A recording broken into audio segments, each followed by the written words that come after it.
शिवरात्रि हर महीने आती है, प्रदोष हर महीने आती है, सोमवार की अष्टमी 2-3 महीने में जरूर आती है। अगर आपने प्रदोष के दिन शंकर भगवान को बेलपत्री का चंदन लगाया है, शिवरात्रि के दिन आपने बेलपत्री का चंदन लगाया है, और यदि सोमवार की अष्टमी के दिन बेलपत्री का चंदन लगाया है, इन तीनों डब्बी को आप अलग अलग कर लीजिए। एक डब्बी रख लो आपके पास में कि मैंने सोमवार की अष्टमी के दिन बाबा को चंदन का लेपन करा है और बेलपत्री का चंदन लगाया। उस चंदन को निकालकर शिवलिंग में से निकालकर एक डब्बी में भर कर रख लीजिए, या तो कोई प्लेट में उसको सुखा लो, प्लेट में सुखा लो और प्लेट में सुखा लो उसको, और या तो गोली बनाकर उसकी गोली बनाकर रखो। दूसरा, प्रदोष के दिन बाबा को जो तुमने बेलपत्री का चंदन लगाया, परंतु याद रखना हरे वृक्ष की डंडी को नहीं सुखाना है, सूखा हुआ वृक्ष। यदि आपने प्रदोष के दिन का चंदन बनाया है तो उसको बाबा पर लगाकर उसके लेपन को आप निकालकर उसकी गोली बनाकर लेना। तीसरा, शिवरात्रि के दिन आपने बाबा को अगर बेलपत्री का चंदन लगाया है तो उसको शिवलिंग पे से उतार कर उसको प्लेट में सुखाकर उसकी गोली बनाकर। अब प्रयोग करिए, कभी मौका मिल जाए तो प्रयोग कर देखिए।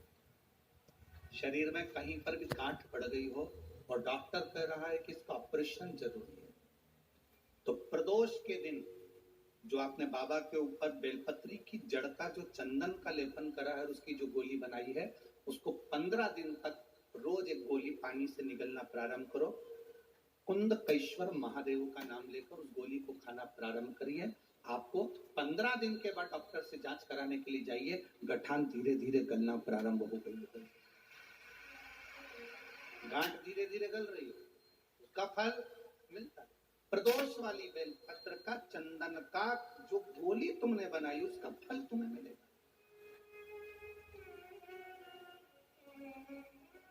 अब सोमवार की अष्टमी के दिन का जो चंदन है, बाबा को जो तुमने बेलपत्री का चंदन का जो लेपन करा है, देखिए डॉक्टर हनुमान जी के यहाँ पर ये कथा चल रही है। करने वाला डॉक्टर हनुमान जी हैं, कराने वाले डॉक्टर हनुमान जी हैं, और सुनने वाले डॉक्टर हनुमान जी हैं, और बोलने वाले भी डॉक्टर हनुमान जी हैं। कर लिया वो आपके ऊपर। दूसरे नंबर पर है सोमवार की अष्टमी के दिन का चंदन, जो आपने बेलपत्री के जड़ को घिसा है। फिर कहूंगा, इस बात को विशेष बार बार कह रहा हूं कि हरे पेड़ को मत काट लेना, हरे पेड़ को नहीं। जो पेड़ पूरी तरह से सूख गया, ना पत्ती ना फल, उसको बजा कर देख लो कि ये पेड़ पूरा सूख चुका है, तब उस पेड़ की जड़, जो जिसको लोग काट कर ले जाने वाले हैं, बाहर फेंकने वाले, उसकी जड़। दूसरे नंबर पर है सोमवार की अष्टमी के दिन आपने जो बाबा को लेपन करा है, बेलपत्री की जड़ का चंदन बनाकर लेपन करा है, उसकी जो गोली है।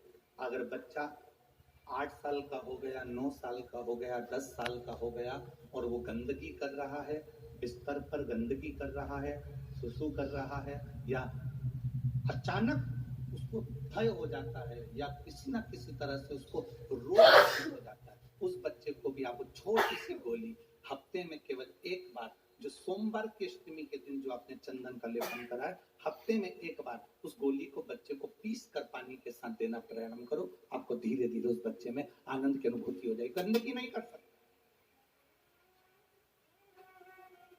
अब तीसरे नंबर पर है शिवरात्रि के दिन जो हमने बाबा को बेलपत्री के चंदन का लेपन करा। शिवरात्रि के दिन हमने बाबा को जो बेलपत्री का चंदन का लेपन करा, उस चंदन की गोली, कभी डॉक्टर कह दे कि तुम्हारे रीढ़ की हड्डी में गैप हो गया है, तुम्हारी पीछे की जो रीढ़ की हड्डी उसमें गैप हो गया है, या आपकी जो हड्डियां हैं वो कमजोर हो गई हैं, या घुटने की हड्डी कमजोर हो गई है, कुर्सी पर बैठना पड़ रहा है, तो उस समय पर हफ्ते में 2 बार जो तुमने शिवरात्रि के दिन बाबा को चंदन का लेपन करा और उसकी जो गोली बनाई, वो हफ्ते में 2 बार आप उस बेलपत्री के चंदन की गोली को लेना प्रारंभ करो। रीढ़ की हड्डी में जो गैप होगा वो भराना प्रारंभ हो जाएगा। शिव तत्व है। हमने गोली का क्यों बोला? हम बोल रहे थे कि चंदन को तुम बस ऐसे चाट लो, पर गोली इसलिए कि वो सूख जाएगी, तो वो आपके काम में आराम से आ सकती है। चंदन का चंदन का सूत्र। महाराज बोल बम का नारा है, सारी समस्या का हल,